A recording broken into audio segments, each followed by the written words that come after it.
we've been together last semester, so you already have been acquainted with how we go about our online lectures. This course, Intermediary Metabolism 2 and Biomembranes, is divided into 3 main parts. You have one part which is dealing with metabolism of nucleic acids. You know, the last time in the last semester, we did a lot of metabolism of biomolecules. We did metabolism of carbohydrates, metabolism of lipids, metabolism of proteins. And the fourth biomolecule which we should be looking at its metabolism is what has been brought to this course, which is the metabolism of nucleic acids. Particularly, it is actually metabolism of nucleotides. When we go into it, you come to see that it's metabolism of nucleotides. And then also very good that I was the one who taught you, that biochemistry last semester, because here too, you're supposed to have some, lectures on enzymes. But we did some, fundamental things, basic things on enzymes also in the last semester. And so I wouldn't want us to go, repeating those things. I will just build on it. This time around, we'll focus on enzyme action mechanisms. And then we look at enzyme kinetics and inhibition. Take a look at how enzyme kinetics and inhibition can be applied in different industrial, settings, particularly in the pharmaceutical industry, how enzyme kinetics and inhibition is applied in drug discovery, drug development. We'll take a look at that. Maybe we can speak a bit about the food and beverage industry, how enzymes are also used in that industry. And then the third part is on biomembranes. So here we'll take a look at the structure of the biomembrane, and then we'll look at functions. Get into functions, we'll talk about, say, membrane transport, how substances are transported across the membrane into and out of the cell, and then some aspect of cell communication, some specific proteins which are embedded in cell membranes, which act as receptors. These are for cell recognition, and then for communication even between the cells themselves. We'll look at that. And then I think that should be it for the three parts. For assessments, you already know how we did it the last time. I gave you self-assessment questions, and out of those self-assessment questions, I selected and brought to the exams, so that you have 10 marks, which is the base, the foundation for everyone for attendance. And then the rest of the 30 marks will depend on your performance in examination, because if you really made use of all the materials, the video recordings, the book chapters I give you and then the presentations, then you shouldn't have a problem. And I did warn you the last time about you not going to irresponsibly just use some AI prompts and generate some answers with some garbage and come and be reproducing in exams, but you should actually sit down and make use of the materials I gave you. But some of you still went ahead and were doing that nonsense. So I don't know, what is it? How much of advice and admonition I can give you before you get serious about your studies? Well, it's not me who is marking your papers, which is a very good thing. So that's this time it will be very fair. It's not like because I'm your lecturer and so I see your name and I'm I'm sort of maybe sentimental and want to help anybody. So it's free, yeah, for everyone. Once you do well, whoever is marking will see it and mark it well. You get what you deserve, and that's it. If you have any questions, you have any contributions, as we were doing last semester, the chat is active, and so you can write in the chat. I'll see it and respond to it. If at the end of the lecture you have anything you want to say, you can raise your hand and I will enable your microphone. I'll call your name. You speak and then I can respond to it. So generally that is the plan for the semester. I think usually your semester you have about 12 weeks. Let's say 12, between 10 to 12 lectures. We should cover everything that uh, is in the course. We have actually done a lot of these things last semester. So this time we're just going to build on it, and yeah, I don't think you should be having any problems with these things because they are quite straightforward things. All right. So then I think we'll dive in, take the first lecture for today, which is going to be on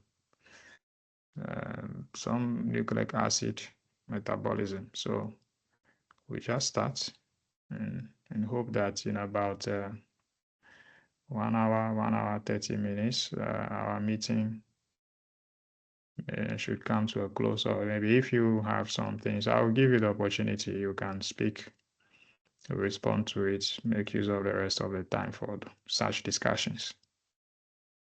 So you're welcome this time again to biochemistry. This time it is intermediary metabolism 2 and biomembranes.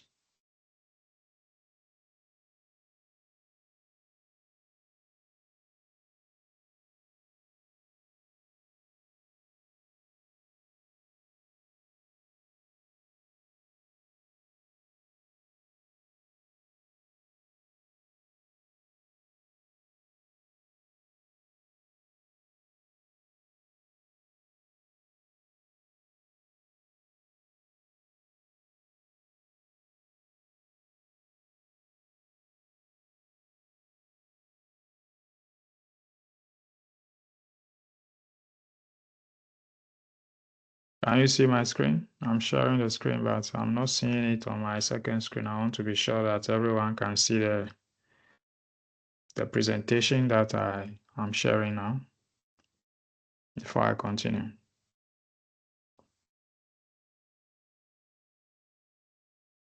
If you can see, write in the chat. Write in the chat if you can see my screen and you can hear me well. Okay, good. You can see. I cannot see it on my second screen, so that's fine. Good. All right. So we just continue from here. So as I was saying earlier, we'll take our first lecture today, which is nucleic acid metabolism. We'll start, I think we should take this in 2 lectures. So we'll start with today, and then next week when we come,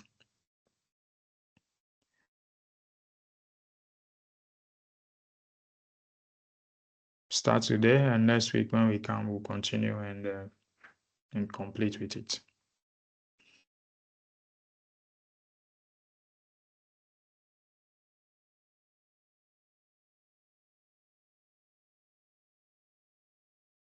I can notice that my network went off for some time. I hope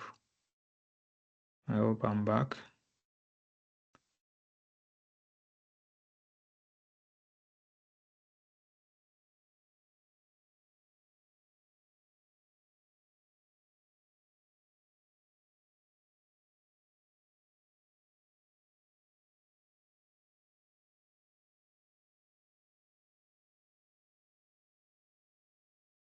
All right, so I think in SCT 106, you did something on nucleic acids. Confirm for me if you did nucleic acid, structure of nucleic acids, DNA, RNA, you did those things in first year. I hope so, because it's a build up on that knowledge, and so we're just continuing from what you already know, which is on metabolism of DNA and RNA. And you remember in first year, if you did that, of course, in SCT 106, I'm sure you did it. You studied the structure of nucleic acids, which is the structure of DNA, the structure of RNA. And you saw that the structure of the nucleic acids, say RNA, basically a single-stranded nucleic acid, and DNA, a double helix structure. And the fundamental structure of these nucleic acids is that they have this sugar phosphate backbone. So you have a pentose, that's a 5-carbon sugar with a phosphate group on it, and then you have nitrogenous bases that are on the pentose. And in RNA, you have the nitrogenous bases, which we also refer to as nucleobases, being cytosine, guanine, adenine, uracil. In DNA, in place of uracil, you have thymine, but all the other bases are the same as you find in RNA. So you do remember this, and you do remember that the nucleic acids are composed of what we refer to as nucleotides. So these are the basic units of nucleic acids. Just like we talk about carbohydrates being made up of monosaccharides, proteins being made up of amino acids, and lipids made up of fatty acids. If they are bonded together to form a triacid glycerol, you will say fatty acids and glycerol.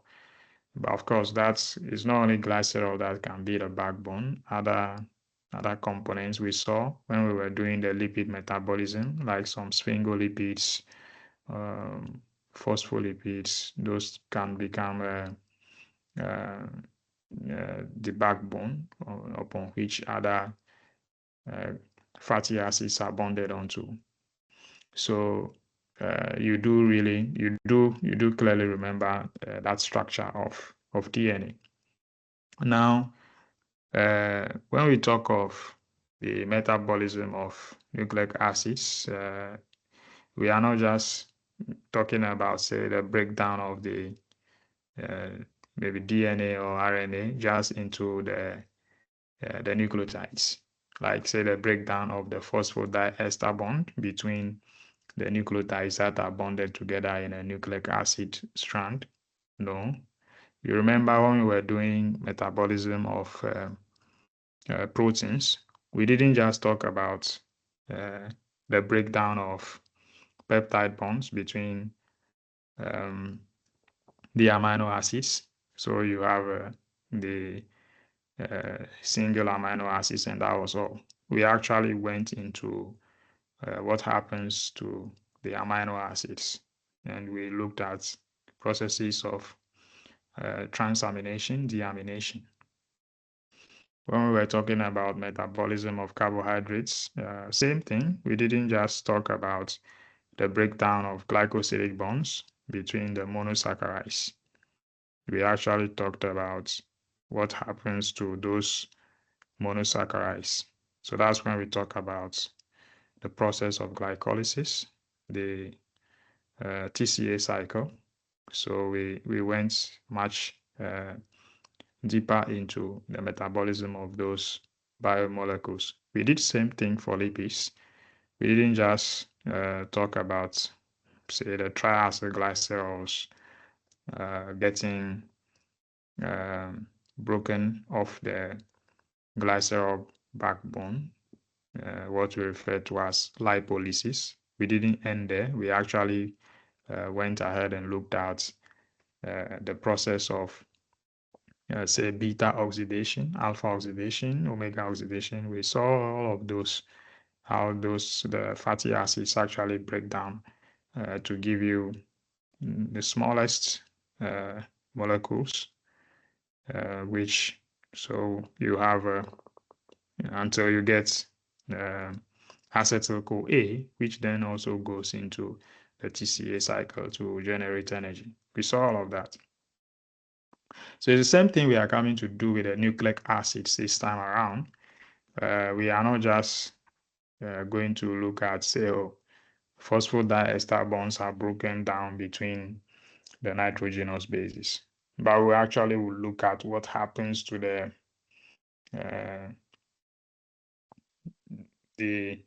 nucleotides themselves.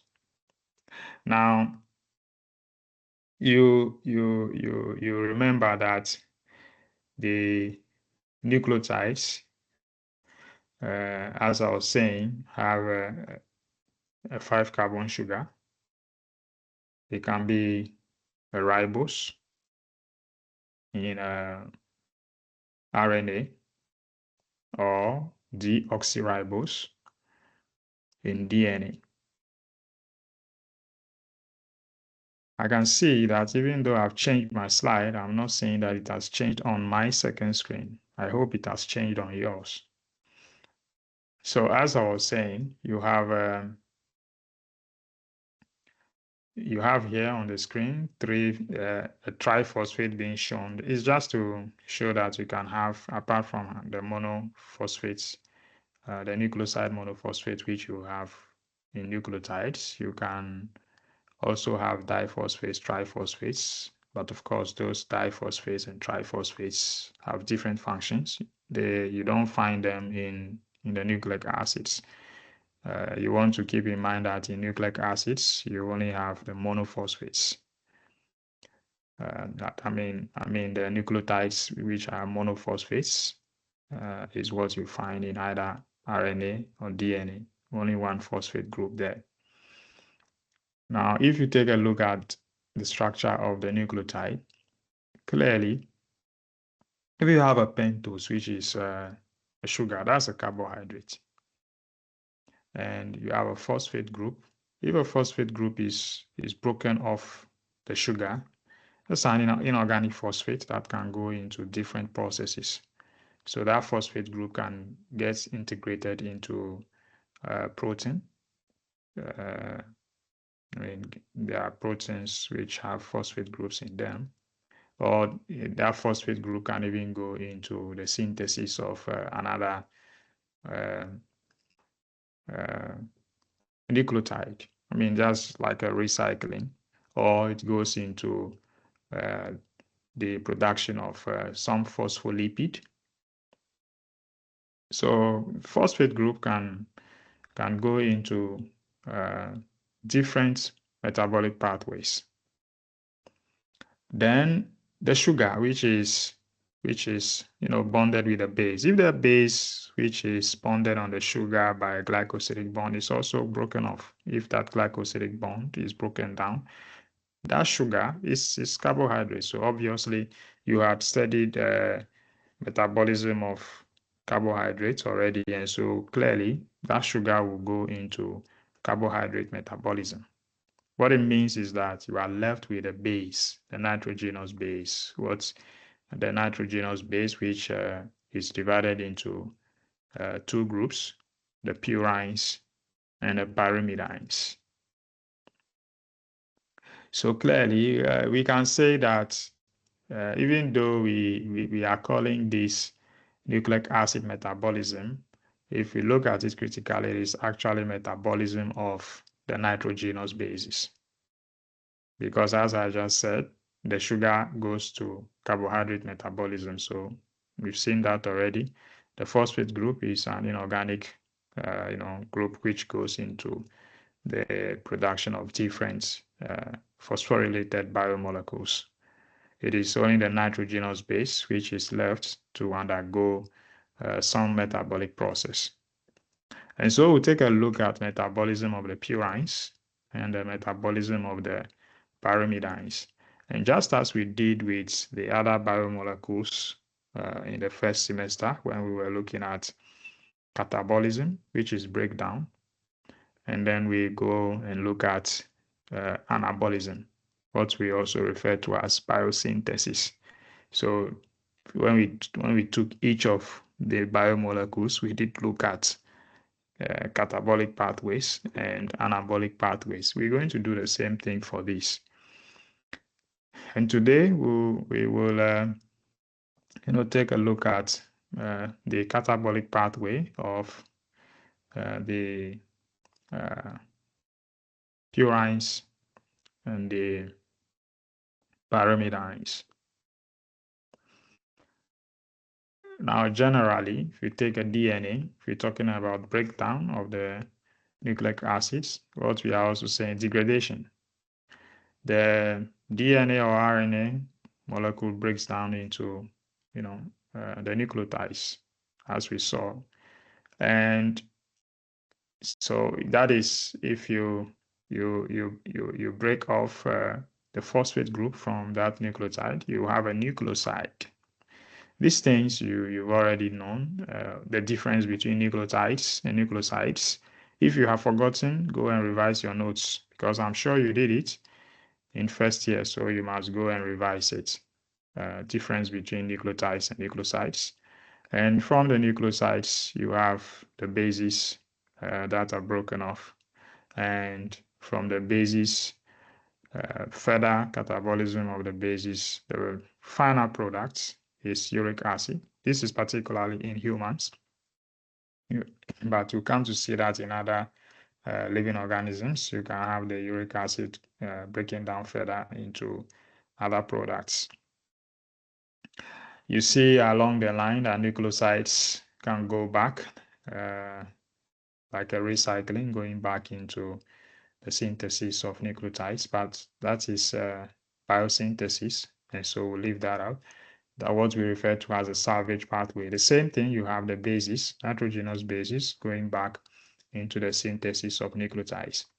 But those are biosynthetic pathways. Our focus today is on degradation.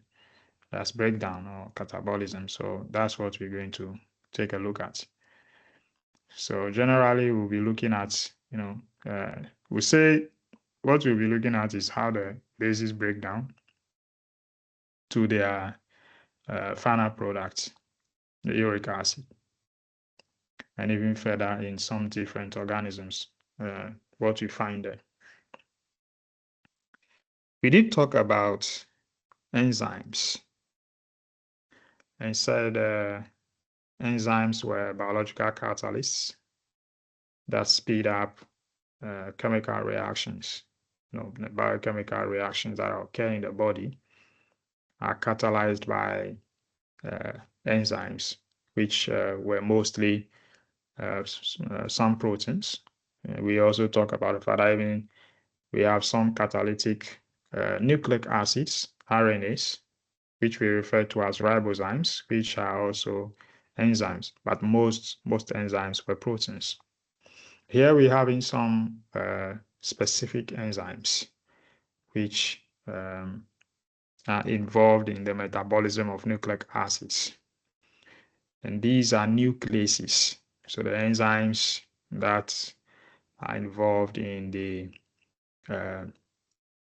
breakdown of nucleic acids are nucleases.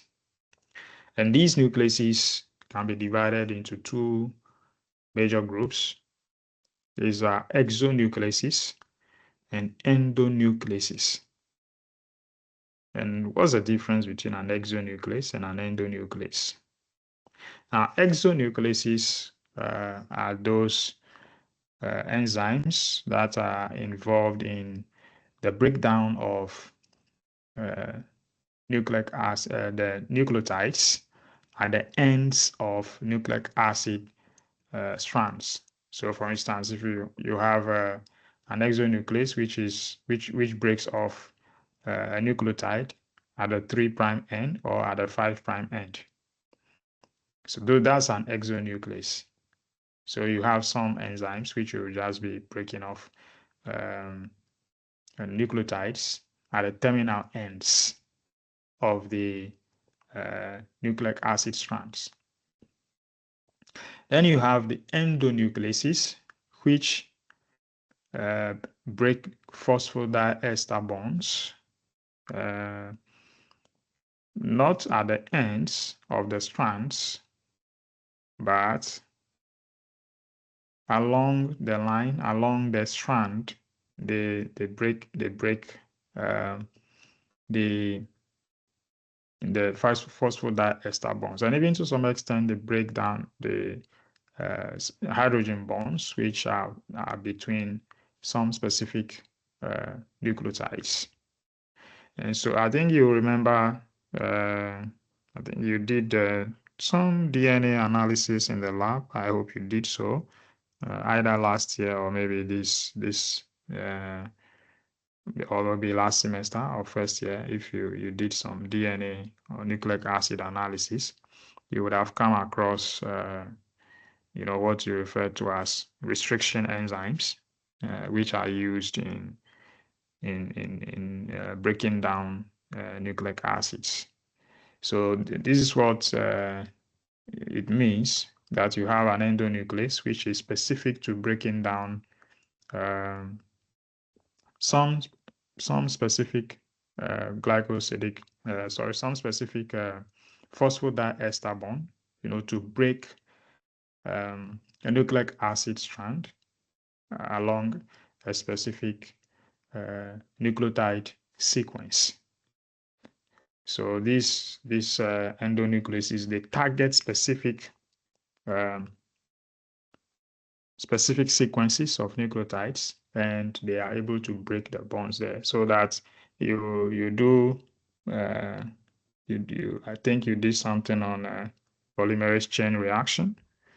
And so if you have endonucleases that break specific strands, those strands can then be amplified. They can be reproduced. So you have many of those strands. That's what we refer to as the polymerase chain reaction. So you can have a much more analysis of those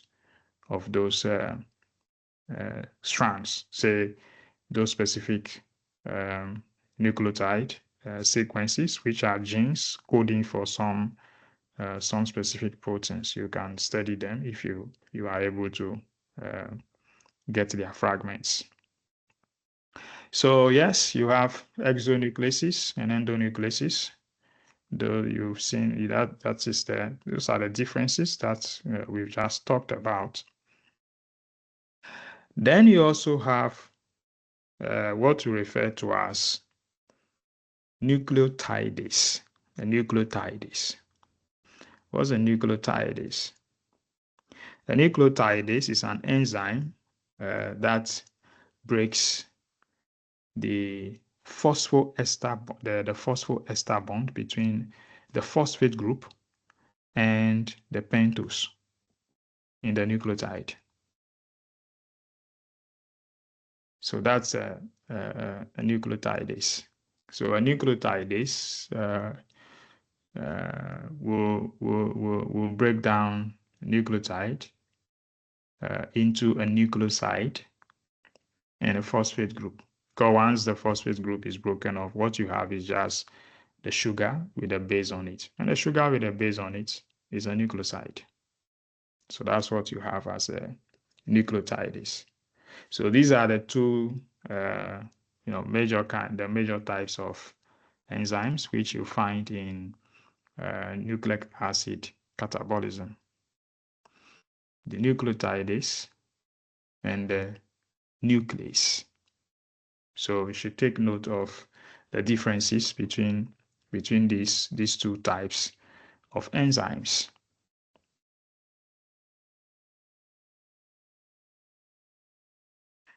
Now we did say that the nucleotides are divided into two major groups. Pyrimidines.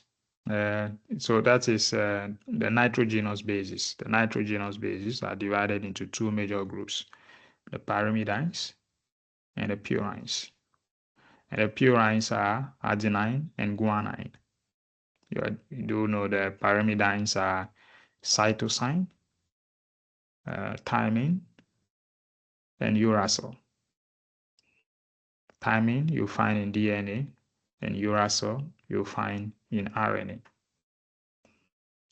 So what we'll look at is the process of catabolism, the degradation of pyrimidine. And when we finish looking at it, we'll also look at the degradation of the purines, because there are differences between how these two major groups of nitrogenous bases are broken down. Here we see cytosine. Cytosine is converted first into uracil.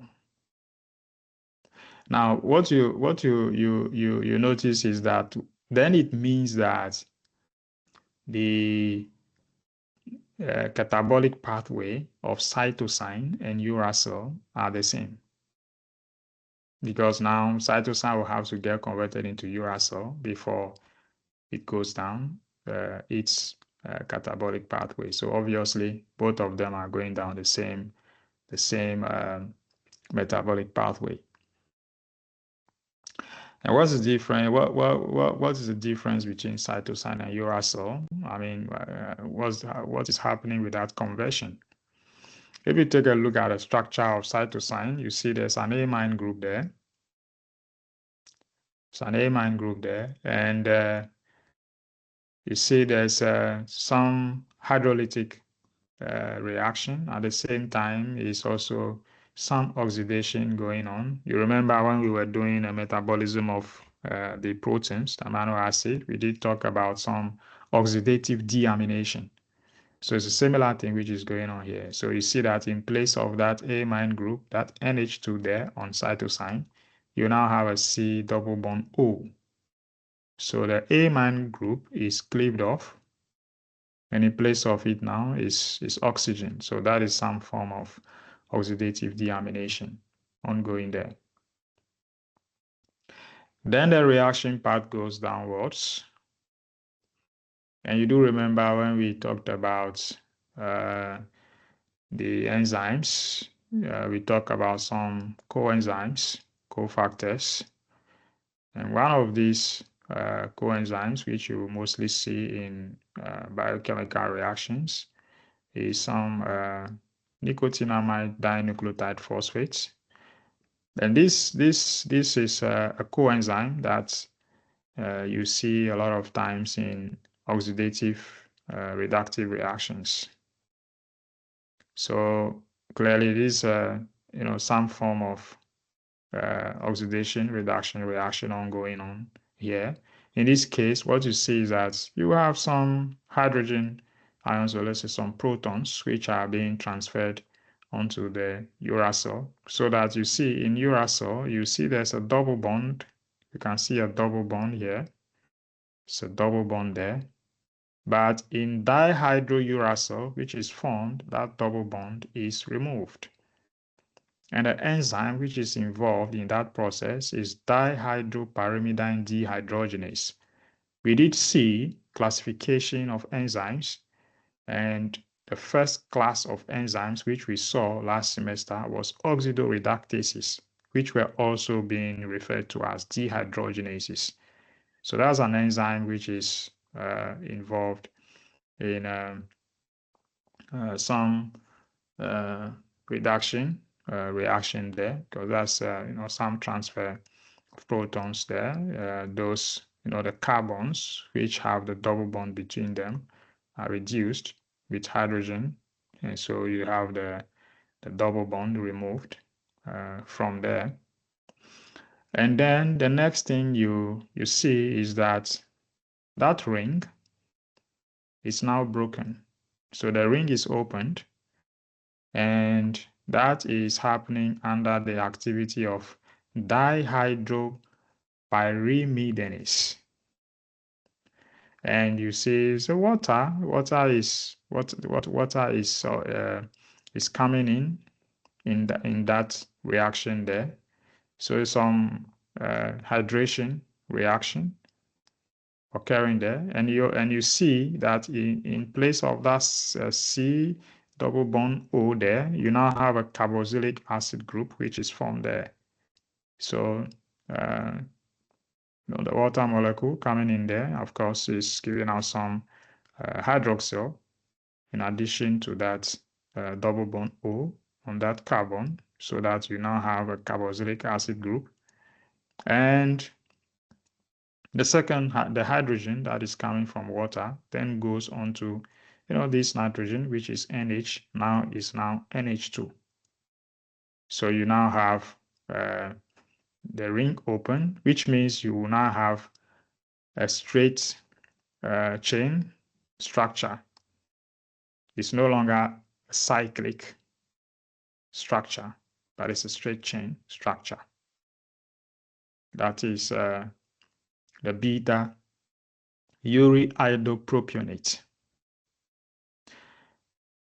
Next thing, you are now seeing some hydrolytic reaction. So you remember we did talk about, the different classes. When we refer to hydrolysis, they break down molecules into smaller molecules, 2 or more molecules. And if you have one molecule, which is a straight chain structure, that you have water coming in the reaction and breaking that molecule into 3 different molecules. So first, you see there's some deamination, and so you have an ammonium there, and you have decarboxylation. So that's you have the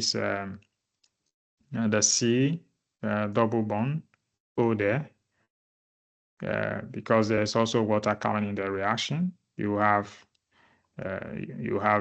some oxygen coming on that carbon as well. So you have carbon dioxide given out as byproduct, in addition to that ammonium ion that is given out as a byproduct. All this is happening under the activity of the beta uriidopropionase. So that's a hydrolytic reaction, which is giving you the product beta-alanine. Now, if we take a close look at this structure, the beta-alanine, of course, even from the name, you can tell that this is an isomer of the amino acid alanine, which you had seen before. Except that beta-alanine is not one of these amino acids which you find in proteins. So it's a non-protein amino acid. The 20 amino acids which you studied earlier, beta-alanine wasn't part of it. If you go and take a look at the structure of alanine, you'll see that on the alpha carbon, there was a methyl group. So you were having a branched structure. Here, you are having a straight chain. So you realize that you are having the amine group, not on the alpha carbon, but on a second carbon, so that first carbon, which is alpha, and the second is beta, it is on the beta carbon that you find an amine group. That's why you are referring to it as beta alanine. And of course, if you have uracil and cytosine undergoing this process all the way to beta alanine, then where will this go? The beta alanine, as you can see, is an isomer of alanine. So that's an amino acid. So obviously, it will be going into the metabolism pathway of proteins, what we saw earlier, the metabolic pathways of amino acids, which is that process of transamination, deamination. So once the amine group is removed, you are left with a carbon chain. And that carbon chain then, undergoes the processes that we saw with carbon chains going into the formation of acetyl-CoA, which will then go into the Krebs cycle. The amine group, of course, once is removed in that process of transamination, deamination, goes into the urea cycle. So we've seen it. So we are connecting the things, just like the last time.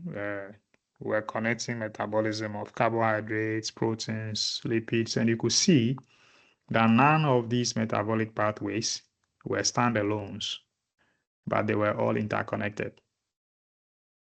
Now, if you come to timing, now what you notice also is that the enzymes that were involved in the metabolic pathway of cytosine and uracil are the same for timing as well. They are not different because the reactions are similar. They are the same. You see timing, first of all, there is that, that reductive reaction there. You see here, you see the NADPH coming in that reaction. First of all, the double bond in the thymine is removed, just like you saw the double bond removed from uracil in the first step. Same thing is happening with thymine to give you the dihydrothymine. And then the hydrolytic, the hydration of the dihydrothymine, where you have the ring structure broken, so that you now have a carboxylic acid group there at the end. And you have the amine group also here at the end.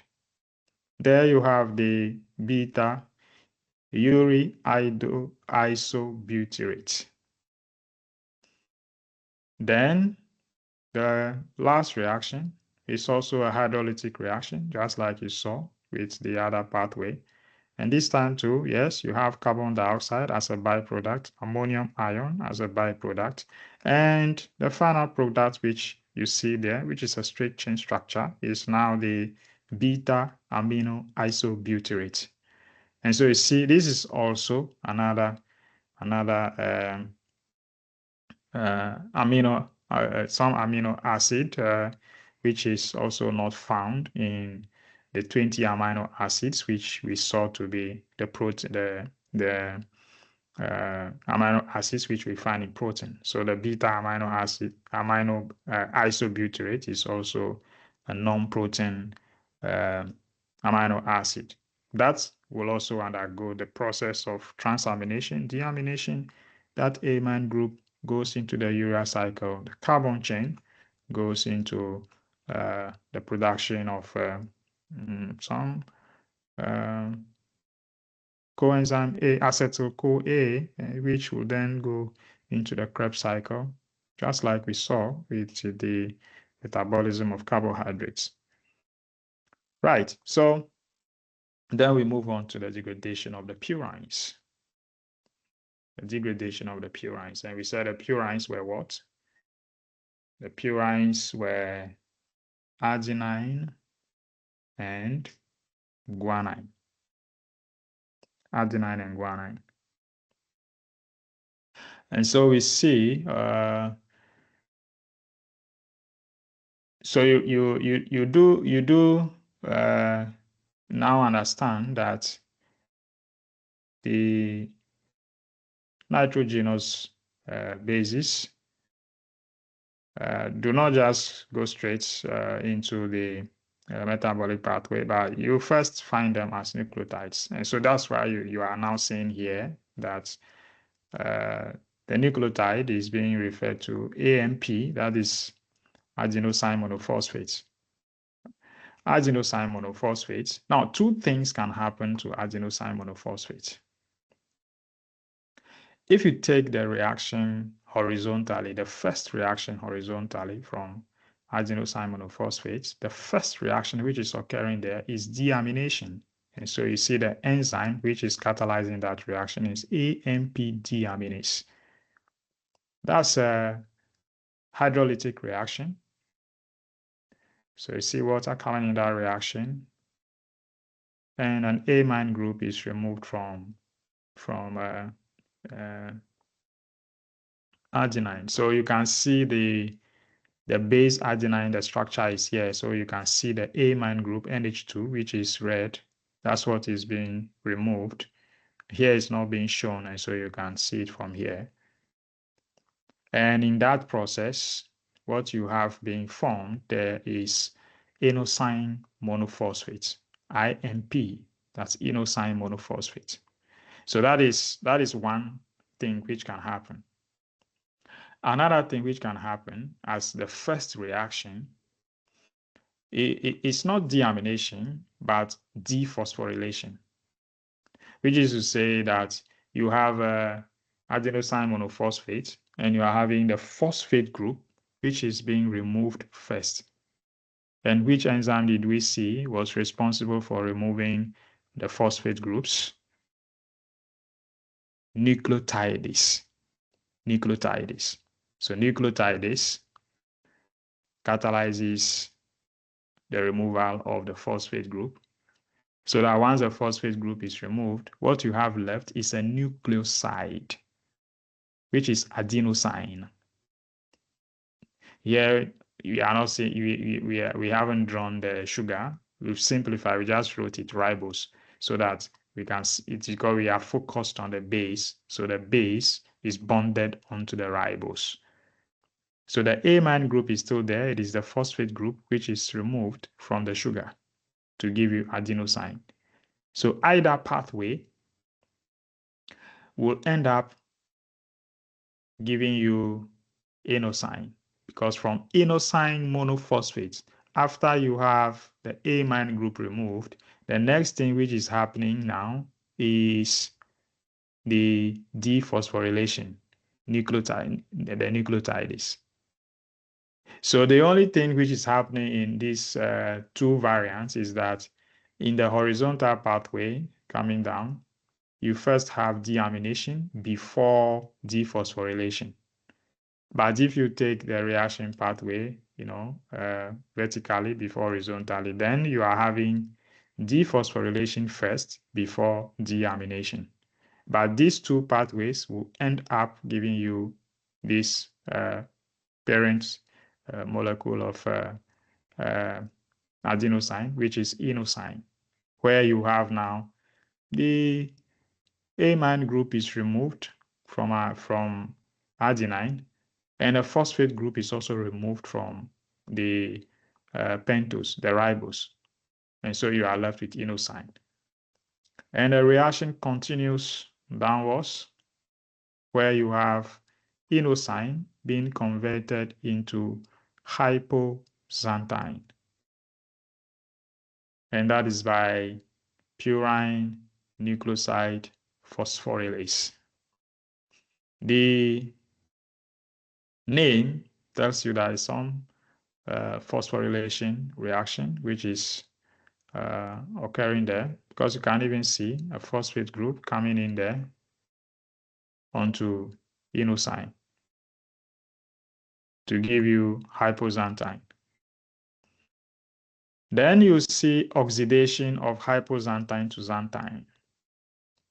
There you see water coming in that reaction. You can follow and see that there is a second double bond O, which is coming onto that molecule. And there is also a new hydrogen, which has come onto that nitrogen there. And the same enzyme, xanthine oxidase, continues the oxidation of xanthine to give you uric acid, which is the final product, what we saw much earlier, that's the breakdown of these purines result into uric acid. If you go and take the guanosine monophosphate, and so that is the second purine, guanine, that we are referring to.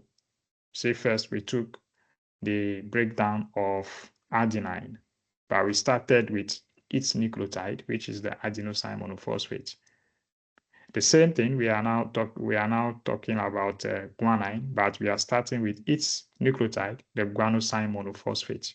And the guanosine monophosphate, this time around, it's undergoing just this one pathway, where the first thing which is happening is dephosphorylation, and so you have the nucleotides, which is removing the phosphate group to give you guanosine. So that's a guanine on ribose. And the next thing you see is that you are having some phosphorylation, but there is a change in the structure of this what you see actually is let's say the breakdown of the glycosidic bond between the ribose and the base, so that you are now left with only the guanine. But it's happening with some energy expense. That's why you see like some phosphate group coming in that reaction there, because the phosphate will actually bind onto the sugar to give you a ribose phosphate. But then the guanine breaks off, and so you are left with only the guanine. Now, that guanine now goes to the formation of xanthine. So what does this tell you? It tells you that the breakdown of, say, the adenosine monophosphate and guanosine monophosphate meet at this point, xanthine. So this is a meeting point, and it is from xanthine that you can now have the oxidation to give you uric acid, which is why the breakdown of both the adenine and guanine gives you the same product, which is uric acid. And so you see here, what is happening is you see the enzyme guanase, which is involved in the deamination of guanine. You can see amine group is being removed from guanine to give you xanthine, before you see that the xanthine oxidase now oxidizes xanthine into uric acid. So you see that meeting point, xanthine, and the degradation of both purines, adenine and guanine, give you the same product, which is uric acid. Now, so that I said in humans, yes, the final product you find in the degradation of these nitrogenous bases is uric acid. But in other organisms, like in some fishes, you find that uric acid is further converted to allantoic acid. So the excretion in those fishes is not uric acid when it comes to the metabolism of their nucleic acids. It is allantoic acid. The same way in some amphibians, and some fishes, some mollusks, and this actually like these oysters, snails, and even in some squids, octopus, what is released there is urea. And in some marine vertebrates, like these whales, sharks, even these marine birds, there, what you find being released there is ammonia.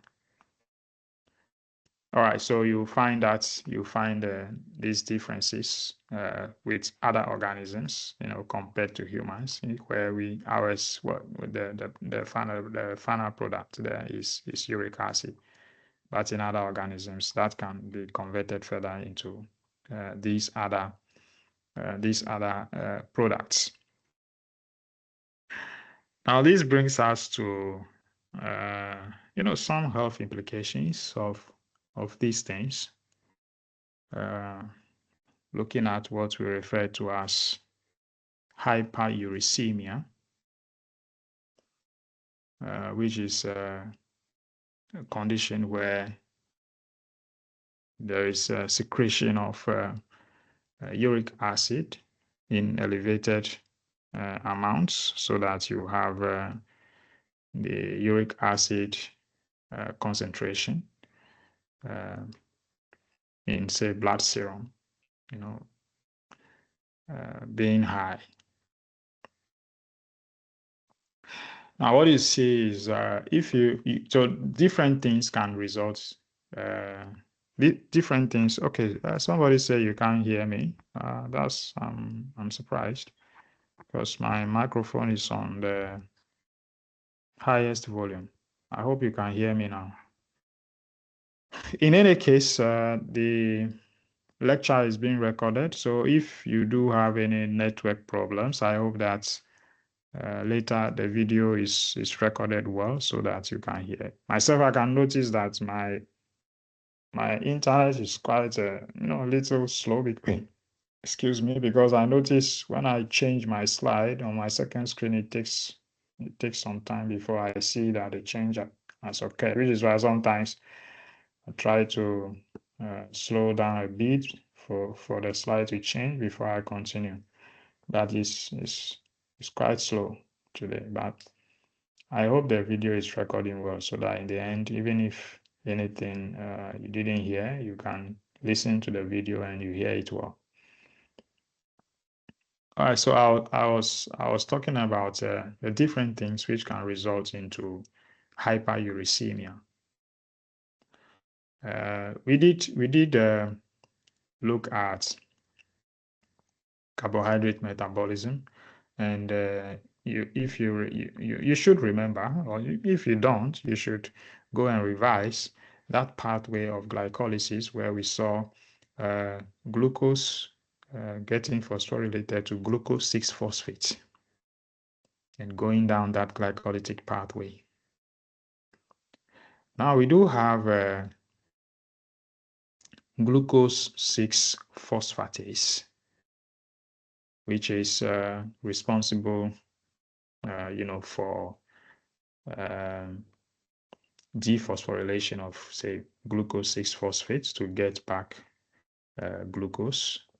It's one of these enzymes which is involved in the regulation of glucose in blood. If glucose is needed immediately, it dephosphorylates the glucose 6-phosphate so that glucose can be used for energy. But if you have this glucose phosphatase deficiency, then what is going to happen is that you are going to have accumulation of these glucose 6-phosphates, which more of it can then go into the hexose monophosphate shunt, what we also refer to as the pentose phosphate pathway, which was a pathway in which there was the synthesis of nucleotides, because that's where you have the ribose 5-phosphate being produced. And so once you have more ribose 5-phosphate, that goes into nucleic acid synthesis or nucleotide synthesis.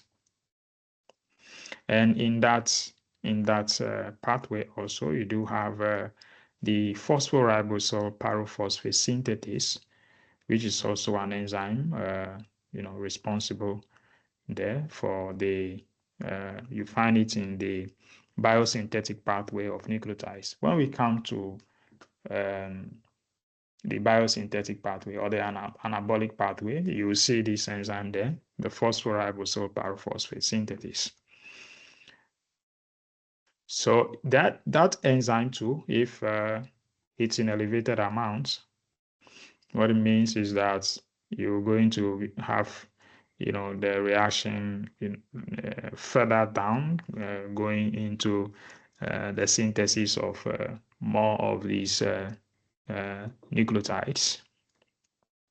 Same thing, another enzyme here, the phosphoribosol pyrophosphate glutamyl amidotransferase, which is involved in the the reaction between the phosphoribosol pyrophosphate and glutamine, and that reaction further goes into the formation of inosine monophosphate, which is the parent molecule that goes into the synthesis of guanosine monophosphate or adenosine monophosphate. Some other enzymes here, which is the hypoxanthine guanine phosphoribosol transferase. Here too, if you have these enzymes being in deficient amounts, if they are deficient, because they are involved in the conversion of hypoxanthine to say inosine monophosphate, or guanine, back to guanosine monophosphate. So if this enzyme is in deficient amounts, what it means is that there's going to be accumulation of, say, hypoxanthine. And hypoxanthine, you see, it is hypoxanthine that goes into the production of xanthine and then uric acid. So what it means is that eventually you are going to have uric acid being produced in elevated amounts. And we see there's some small notes here. Allopurinol is one of those medicines which are used in the management of, say, hyperuricemia. We'll come to see some of these conditions, related to this, that allopurinol is being used for. And here clearly we see that we're talking about enzymes that either they are in elevated amounts or they are deficient, which are resulting into this condition, hyperuricemia. And what does that tell you?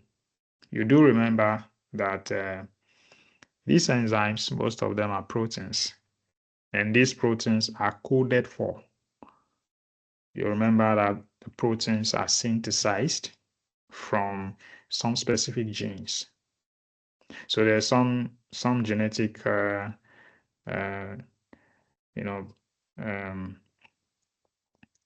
there's some genetic, disposition to this, so that some genetic abnormality in some individuals, which results into deficiencies in the production of some of these enzymes, can be resulting into some of these conditions. Of course, we also see that it is not only genetic disposition that results into some of these conditions, but a lot of it also is to do with lifestyle. I mean, in the past, most of these conditions were being referred to as overconsumption, or they just refer to them as consumptive diseases. So we see what we do refer to as gout. This is deposits of salts of uric acid at the joints, and particularly you see the deposits of urates or uric acid salts, at the tophi, which is the joints, at the joints between the the bones of the foot, what we refer to as the tophi. So that's deposits of uric acid salts or urates, which results into some inflammation, some painful inflammation, some arthritic condition. In some very severe conditions, you have these deposits, causing swellings at joints like the elbows, the knuckles. So you see the palm of patients like these are very severe, conditions of gout where you have these uric acid salts being deposited at those joints, causing very painful arthritic inflammations. And as I was saying, a lot of it is related to lifestyle. The past, a lot of times being referred to as overconsumption diseases. So Samuel is still saying he cannot hear me. I don't know if you are the only one who can't hear me. I just hope that everything is recording well so that in the end you can listen to the video. Now, so I was talking about the fact that a lot of this is to do with lifestyle, a lot of consumption of meat, consumption of alcoholic drinks, results into some of these conditions, so which is why it's being referred to as some consumptive conditions, gout, these arthritic conditions. All right, and even more, you can have these uric acid salts developing into kidney stones. They form some kidney stones which can block say the ureter, which connects the kidneys to the urinary bladder, and even the channels, these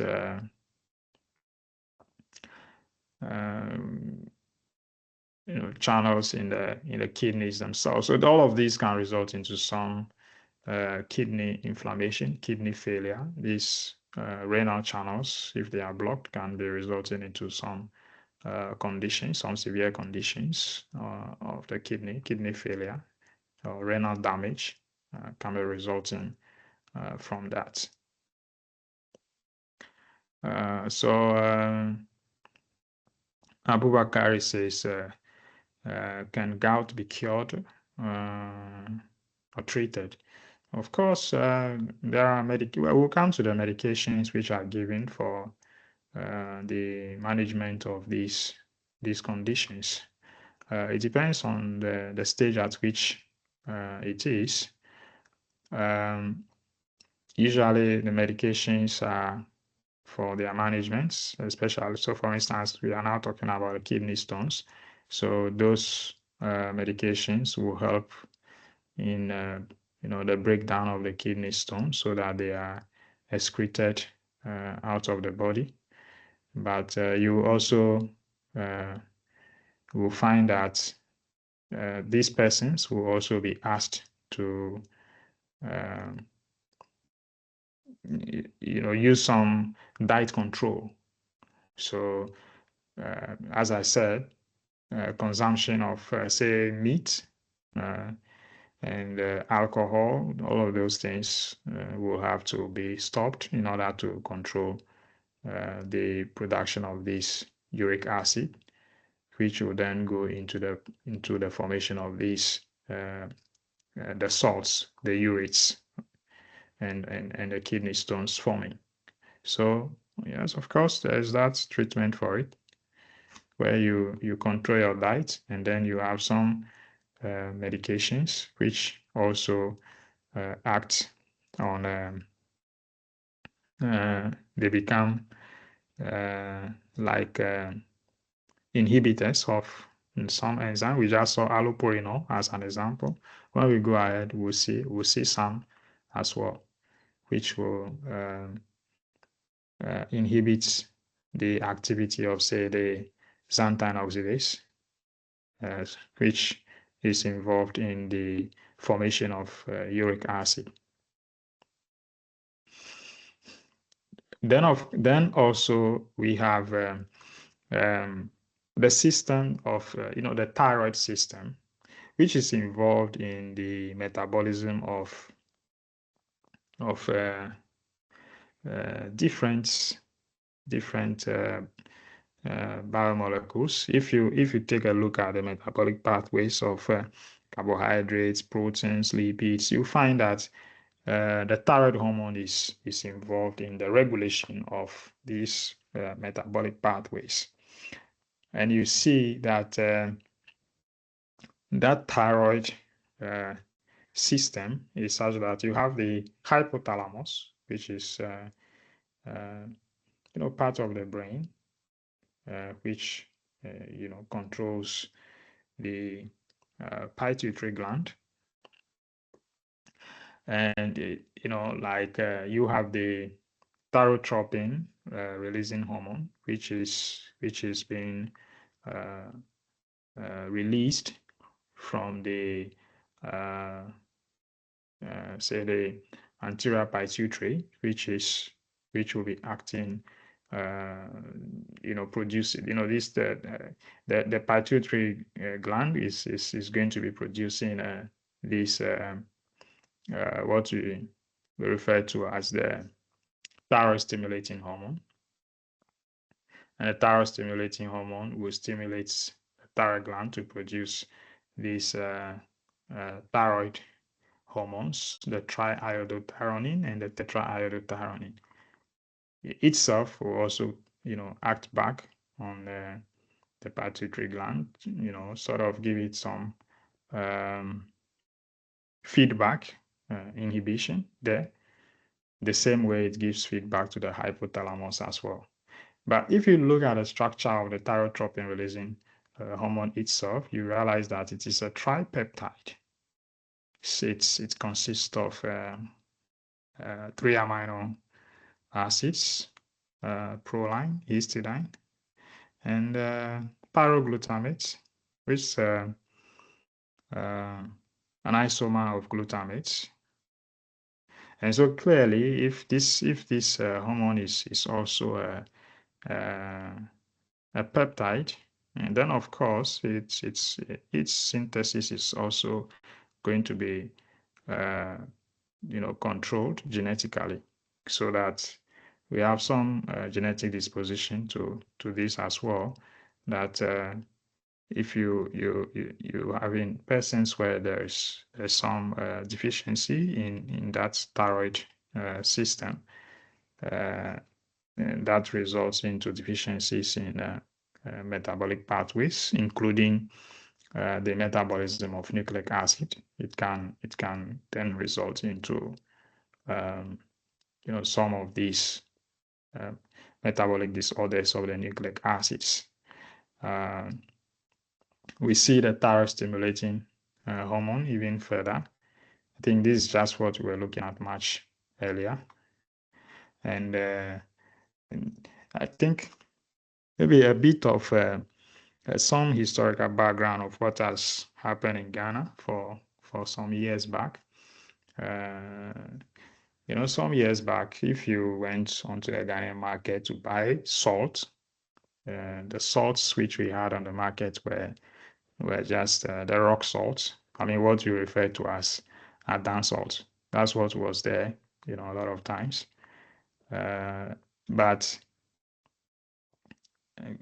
Ghana had battled with some conditions of cretinism, some growth retardation in children, some mental retardation issues. That it took a lot of work by the Ghana Health Service, the World Health Organization, that there was a lot of health campaigns, health programs, so that there was a decision to incorporate, do fortification of salt to have iodinated salt. So now you see everywhere you go, if you want to buy salt, you see a lot of the salt is iodinated. It's because of what had happened in the past, because salt was seen as something which was used by everyone, even in the hinterlands, everywhere, no matter how poor a society a community was.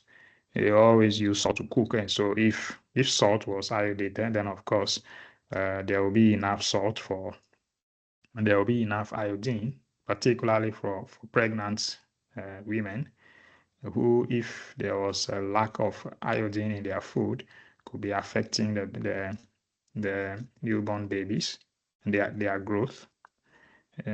So, and even you do realize there was much of this problem of also goiter, the enlargement of the thyroid gland, but with the fortification of the salts to have this enough iodine, that is to deal with iodine deficiency in the meals of persons, even in poor communities. This problem had been, much dealt with in Ghana. Prisla is saying what causes the thyroid gland to enlarge. Okay, so I think that's just what I was talking about. While thyroid function test results gives normal range of values, so that's just what I was talking about. Iodine is needed in the production of the thyroid gland. The production of the thyroid hormones. If you listen to the name of the thyroid hormones, there are two types: the triiodothyronine and the tetraiodothyronine. So it tells you clearly that triiodothyronine has 3 atoms of iodine in it. Tetraiodo is having 4 iodine atoms in it there.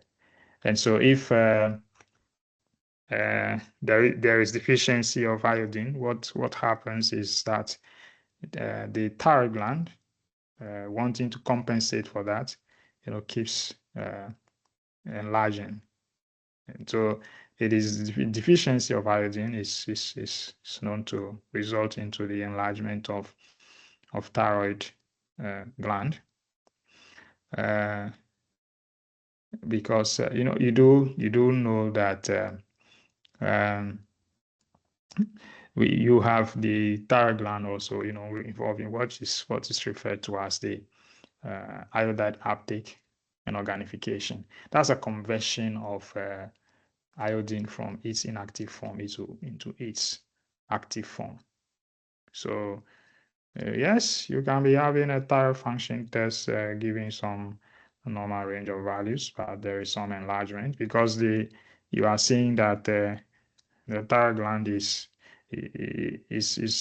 trying to compensate for the iodine and getting enlarged to produce more of these thyroid hormones. That's why you'll be seeing the range values are showing normal, but there is that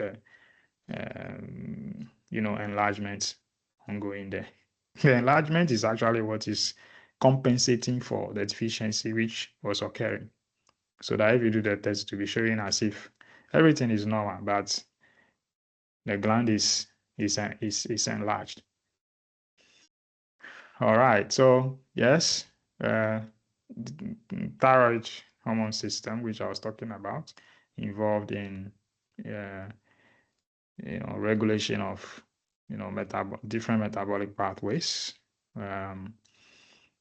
We see here increased catecholamine effects, and what's the common catecholamine you have heard? That is adrenaline, noradrenaline. These are hormones which are involved in metabolism of different biomolecules like carbohydrates and lipids to generate energy. So yes, if you have, here clearly you can see the thyroid hormone, is having such effect on metabolism. So that if you have it, being impaired, it will also affect metabolism of different biomolecules, including the nucleic acids themselves. Okay, so and somebody is asking, Prisla again says, what can be done about it then? Do we have to take medication? So for thyroid, deficiencies, yes, some medications are given. At the same time, in some cases, some procedures, some surgeries are also done depending on the issue to correct some of these problems. Yes, there are medications out there. If you see your doctor, obviously, if it's to do with some deficiency of iodine, you'll be given some supplements, to deal with that. If it's a genetic issue, and that becomes more complicated, because for genetic issue, you can't simply just do some gene engineering, and no, those things are actually very expensive, the gene therapies, and so it's not the commonest you'll find. A lot of times the focus is going to be on the product which is supposed to be produced that is not there, like say maybe some analogs of the hormones which will be produced which are not there. So either it's some hormonal therapies or some supplements of iodine itself which is given to correct whichever issue which is occurring. All right. So as I was saying, yes, you do have some of these medications. So like allopurinol, thiopurinol, oxypurinol, these act as some xanthine oxidase inhibitors. Like they are some purine analogs. So they act as if they are the purines on which, say, the xanthine oxidase should be acting. And when they get attached to the xanthine oxidase, they block the xanthine oxidase from acting, so that there will not be the production of the uric acid for hyperuricemia to be occurring. If you take a close look at the structures, you see, if you look at xanthine and look at the structure of allopurinol, you see there is that similarity between them. They are like structural analogs. They look almost alike. They look alike. Thiopurinol, you see, they look alike. Same thing if you look at oxypurinol with hypoxanthine. So there is a similarity in the structure. It's like to put it in roughly is like the structure of allopurinol, thiopurinol, oxypurinol. They sort of trick the enzyme xanthine oxidase Xanthine oxidase sees them as the substrate upon which they should be acting. And when they bind to them, they are not able to convert them. And so they cannot form uric acid. The xanthine oxidase cannot form uric acid out of these molecules. So it's one of those. So these are some of the medications which are used in such conditions. You also have some medications which are referred to as uricosurics, and these are to increase uric acid excretion in urine, which is to say that if you you have hyperuricemia, where you have a high amount of uric acid in say the bloodstream, that when you take these uric acids, like the examples which are given here. One of the, I think this atorvastatin is a common one, which is used for lowering cholesterol. That's its primary use, but the secondary use also is for, this for gouty arthritis as well. With these other ones, amlodipine, they act as uricosurics, which are, to help for the uric acid to be excreted in urine. Of course, this too has some disadvantage for persons that are already having maybe some kidney issues, kidney failures, because if problems with the kidney, and the drug goes to cause more of the uric acid to now go into the kidneys to be excreted out. They just go to increase the uric acid amount also for the kidneys, and so it worsens the case for the kidneys. So these ones, they are carefully used. There has to be that assurance that the patient is not having serious kidney problems before some of these can be administered to them. All right. I think that is where our lecture will end for today. And so I will just take your questions, take any comments. If you have anything to say or any question, you can be writing in the chat as I'm monitoring it. And if you want to say anything to, you can raise your hand. Then I will enable your microphone, call your name, and you speak. The floor is open.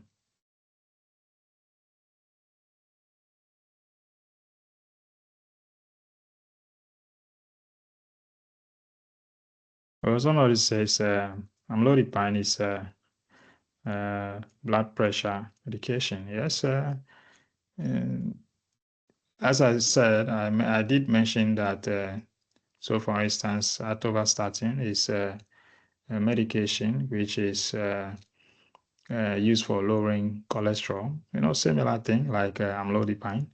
So those are, like, say, primary uses. Like, as you said, amlodipine is a primary use of amlodipine, say, blood medication. But as a secondary use, they also make use of it in the case of uric acid.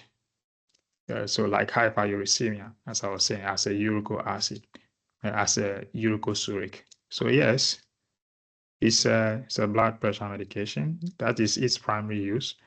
But secondarily, in some cases, it's also used, like atorvastatin.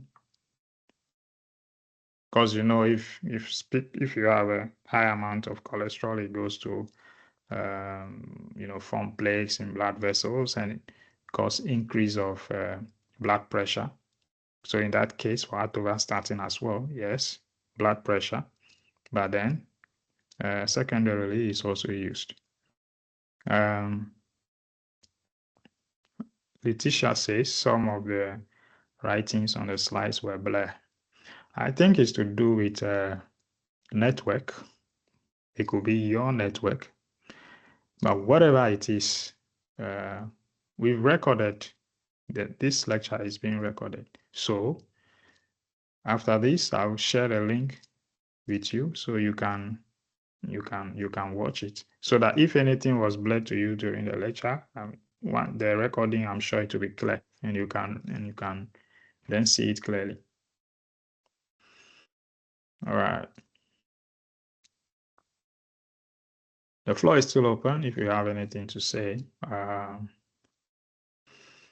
So Priscilla says, with time, does the enlargement of the thyroid gland increase or it remains the same? If it's not treated, it will continue to increase.